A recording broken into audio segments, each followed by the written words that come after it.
تاریخ کی ایک پراسرار جاسوس جو 1905 سے لے کر 1917 کے درمیان اپنی ذہانت، چالاکی اور چارمنگ پرسنالٹی سے انگلینڈ اور فرانس دو بڑے ممالک کی حکومتوں کو ہینڈل کرتی رہی اور جس کی جاسوسی 5000 سولجرز کی جان لے گئی۔ ناظرین، ویڈیو شروع کرنے سے پہلے آپ سے گزارش ہے کہ ہمارے چینل حقیقت ورلڈ کو سبسکرائب کریں اور ساتھ گھنٹی کے بٹن کو دبا دیں تاکہ ہماری آنے والی مزید ویڈیوز آپ تک بر وقت پہنچ سکیں۔ مارگریتا زیلے ساری زندگی ماتا ہاری کے نام سے مشہور رہی۔ یہ 1876 میں نیدرلینڈ میں پیدا ہوئی۔ اس کی مدر کی ڈیتھ کے بعد اس کے والد نے دوسری شادی کر لی اور مارگریتا کو اپنے ایک رشتہ دار کے پاس چھوڑ دیا جہاں اس کی زندگی زیادہ اچھی نہ تھی۔ ان مشکل حالات سے تنگ مارگریتا نے ایک آرمی آفیسر سے شادی کر لی جو اسے اپنے ساتھ انڈونیشیا لے گیا۔ مارگریتا کو انڈونیشین کلچر نے بے حد متاثر کیا۔ اس نے وہاں ایک کلچر ڈانس جسے جیوا ڈانس بولتے ہیں پر عبور حاصل کر لیا اور جلد ہی مارگریتا انڈونیشیا کی بیسٹ کلچر جیوا ڈانسر بن گئی۔ اس ڈانس پر عبور حاصل کرنے کی وجہ سے انڈونیشین لوگوں نے رسپیکٹ میں اس کا نام ماتا ہاری رکھ دیا۔ ماتا ہاری 1903 میں اپنے ہسبینڈ سے ڈائیورس لے کر فرانس کے شہر پیرس آ گئی۔ ماتا ہاری یا مارگریتا کی زندگی پیرس آ کر بالکل بدل گئی۔ اسے یہاں پہلے تو ایک سرکس میں جاب ملی، پھر یہ ایکٹنگ، ماڈلنگ اور ڈانسنگ کے کیریئر میں آ گئی۔ اس نے پیرس میں خود کو بڑی چالاکی سے ایک انڈونیشین ہندو بادشاہ کی بیٹی ظاہر کیا جسے شروع سے ہی جیوا ڈانس پر عبور حاصل تھا۔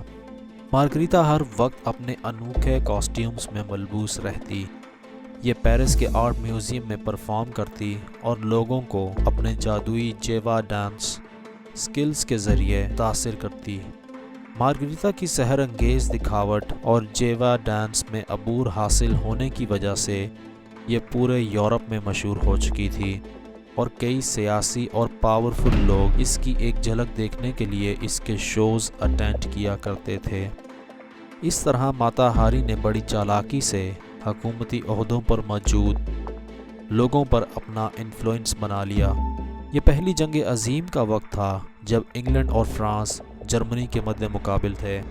مارگریتا کو دراصل جرمنی نے جاسوسی کے لیے فرانس اور انگلینڈ بھیجا تھا جہاں سے یہ بڑی آسانی سے ان حکومتی عہدوں پر فائز بڑے لوگوں سے خفیہ معلومات اکٹھا کر کے جرمنی کو دے دیتی۔ اس نے 7 زبانیں بھی سیکھ رکھی تھیں اور اسے بنا روک ٹوک مختلف ممالک میں جانے کی اجازت بھی حاصل تھی۔ 1916 میں ایک دن انگلینڈ کی حکومت کو ماتا ہاری کی مشکوک سرگرمیوں اور شاہانہ طرز زندگی پر شک ہوا اور انگلش پولیس نے اسے ارسطو ناچ یا جاسوسی کے الزام میں دھر لیا۔ پولیس انویسٹیگیشن کے دوران مارگریتا نے جان بوجھ کر بڑی چالاکی سے خود کو جرمنی کے بجائے فرانس کا ایک جاسوس ظاہر کیا، لہذا ثبوت نہ ملنے کی وجہ سے اسے چھوڑ دیا گیا۔ کیونکہ فرانس اور انگلینڈ آپس میں دوست تھے لیکن در حقیقت ایسا نہیں تھا۔ ماتا ہاری دراصل جرمنی کی ایک بے حد ذہین اور چالاک جاسوس تھی جس نے پورے یورپ میں اپنا اثر و رسوخ یا انفلوئنس بنا لیا تھا اور یہ کوئی بھی کام بآسانی کروا سکتی تھی۔ ماتا ہاری کی اسی فیموسٹی سے متاثر فرانس کی نادان حکومت نے اسے جرمنی کے خلاف ہی اپنا جاسوس بنا لیا۔ اس کے لیے فرینچ گورنمنٹ نے اسے 10 لاکھ فرینچ کی بھاری رقم بھی ادا کی۔ یوں مارگریتا عرف ماتا ہاری ڈبل ایجنٹ بن گئی اور ان دونوں ملکوں کو الو بنا کر ان سے پیسے بٹورنے لگی۔ لیکن جرمنی کو اس کی اس ڈبل گیم کا پتہ چل گیا اور ایک دن اس کا یہ بھانڈا جرمنی کی گورنمنٹ نے خود ہی پھوڑ دیا۔ ایک دن ایک جرمن افسر نے جان بوجھ کر ریڈیو پر اپنے خاص جاسوس جس کا کوڈ نیم H21 تھا کا ذکر کیا۔ اس کی یہ باتیں ریڈیو سگنلز پر فرانس کی گورنمنٹ نے بھی سن لیں۔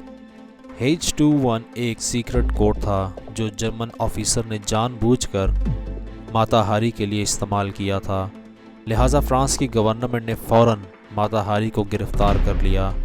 اس بار انویسٹیگیشن میں حیرت انگیز انکشافات سامنے آئے کہ کیسے ماتا ہاری دونوں ملکوں کی خفیہ معلومات ان دونوں کو ہی مہیا کر کے ان سے پیسے کماتی تھی، یعنی اس نے دونوں ممالک کو بڑی چالاکی سے الو بنا رکھا تھا۔ اس کی مہیا کی گئی خفیہ معلومات کے نتیجے میں ایک اندازے کے مطابق 50,000 سولجرز مارے جا چکے تھے۔ مارگریتا پر اب تک ہالی ووڈ کی کئی موویز بھی بن چکی ہیں۔